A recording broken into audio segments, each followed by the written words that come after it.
Ciao a tutti e bentornati su Whiteware Racing. Oggi parleremo di cambi, di allineamenti e di differenze sul PX.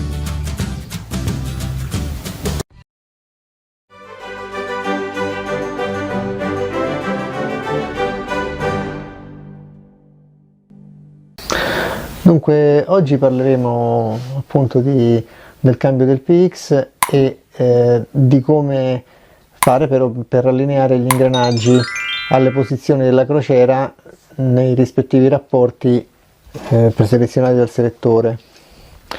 Dunque, intanto una differenza fondamentale presente tra i due assi cambio, che sarebbe il secondario del cambio, quello dove si attacca la ruota, dell'arcobaleno e del PX pre-arcobaleno.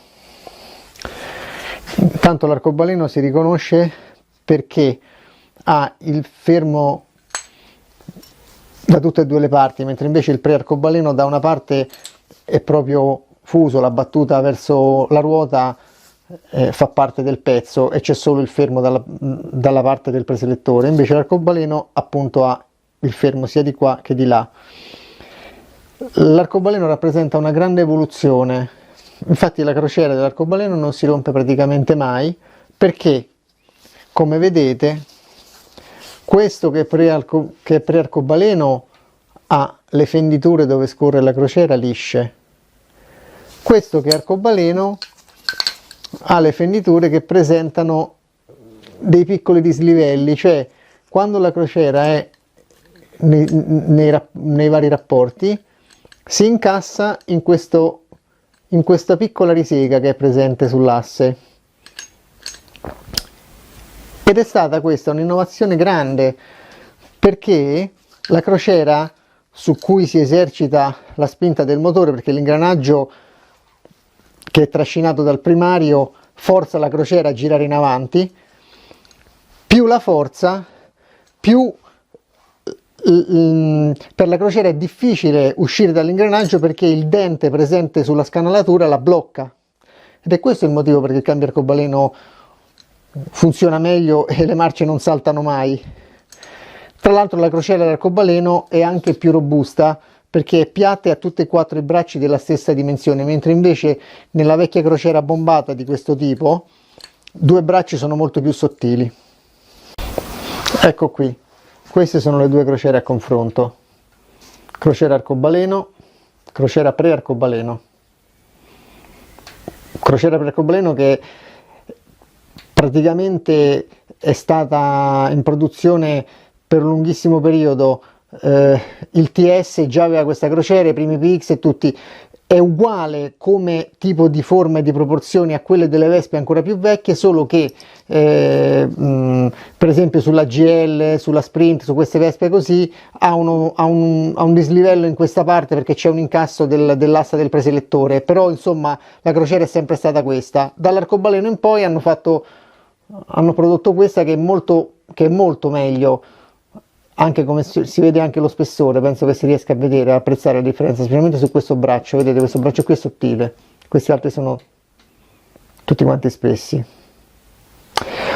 E cambia anche questo, anche l'asta di comando, lo stelo di comando. Si riconosce quale cambio c'è anche a parità di filettatura, smontando il preselettore, perché l'asta di comando del pre-arcobaleno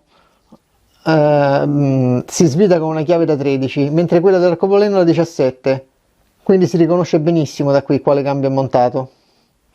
Inoltre la crociera arcobaleno tra asta e crociera non vuole nessuno spessore, si avvia direttamente l'asta sulla crociera, mentre invece nel pre-arcobaleno c'è una rondella d'acciaio, quindi che non si può sostituire con una rotella qualsiasi, ci vuole la sua, che distanzia la crociera dall'asse di comando. Anche i selettori sono diversi, cioè i preselettori, ecco, dove si attaccano i fili del cambio. Ce ne sono in realtà diversi tipi, perché ce ne sono originali, non originali, insomma poi con le quote è sempre un disastro, e il problema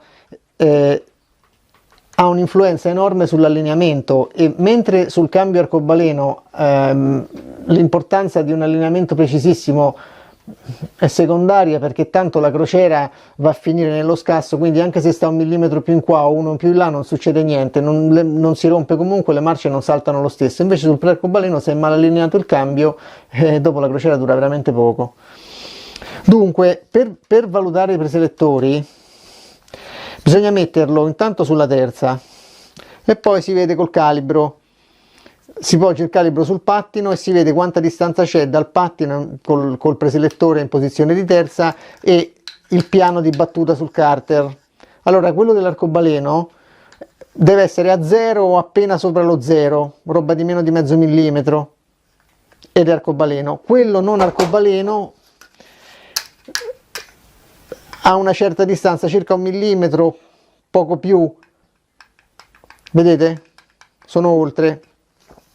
Attenzione che questa cosa, questa misura è valida e attendibile a patto che il preselettore sia in buone condizioni, cioè il pattino non abbia troppo gioco sull'asse, sia ben fermo sulla zeppa che conica che lo tiene bloccato sull'asse di comando dove operano i fili, e poi, cosa più importante di tutte, che questo perno non abbia preso gioco sulla leva che blocca il preselettore nella posizione desiderata, perché a lungo andare si consuma il perno e si asola la leva, per cui succede che ci siano anche un paio di millimetri di gioco per ogni rapporto, e dopodiché l'allineamento va a farsi benedire subito, perché tenete presente che mentre sui motori small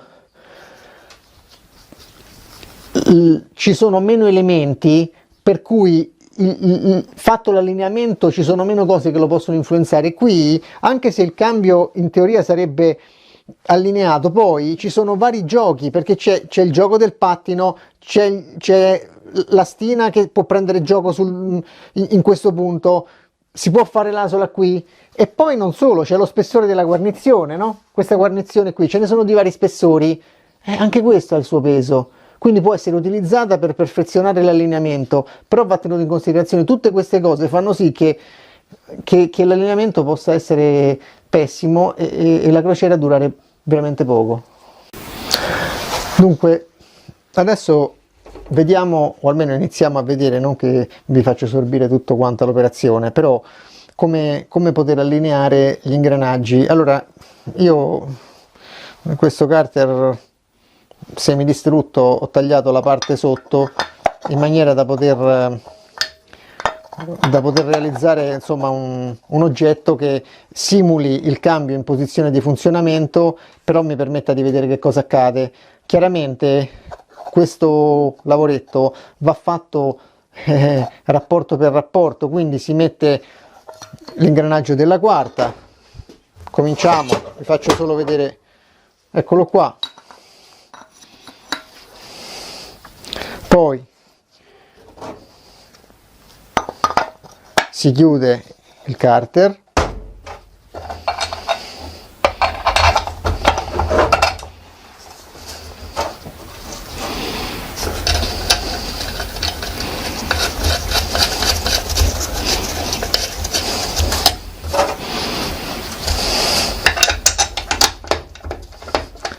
purtroppo non si può fare a meno di stringere anche i bulloni, perché, e anche di mettere la guarnizione dello spessore che si utilizzerà, perché altrimenti non si vede nulla di quello che bisogna vedere. Purtroppo è un'operazione un po' lunga, e chiaramente questa operazione così insomma farraginosa ha senso sui motori non arcobaleno, perché su quelli arcobaleno insomma non si rompe mai niente, perciò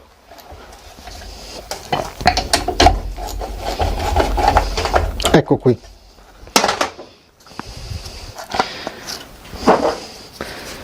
E poi si mette il preselettore, mettiamo quello giusto magari, perché questo mi sa che era quello arcobaleno, no, questo qua è quello giusto.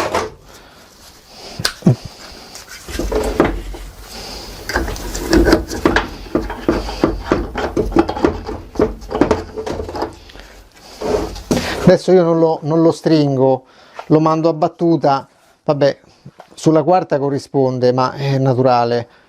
Poi magari mettendo le altre marce si può vedere che la crociera, se il preselettore non è corretto, eccetera, può non posizionarsi bene al centro dell'ingranaggio, cioè in sostanza deve accadere che la crociera, quando ciascun rapporto è inserito, deve capitare su ogni ingranaggio, si centri bene in questi punti, cioè non sporga troppo da una parte o dall'altra, perché altrimenti più il motore va sotto sforzo, più tenderà a essere espulsa. Oltretutto, quando cominciano a scappare le marce, non si danneggia solo la crociera, ma si danneggiano anche, sia pur meno, le battute degli ingranaggi, e quindi dopo un po' di volte che la marcia scappa, a quel punto la situazione diventa irrecuperabile e bisogna aprire il motore perché scapperà sempre di più. Ecco, montato anche l'ingranaggio della terza, così che possiate vedere quello che deve succedere.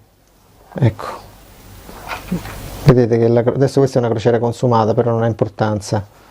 Vedete che è allineata con l'ingranaggio e non è incastrata dentro oppure sporge troppo fuori. Questo è buon segno, così deve stare, e così si ripete l'operazione per la seconda e poi per la prima. Altra cosa importante da controllare è il gioco assiale degli ingranaggi. La Piaggio dice non più di 0,40 mm,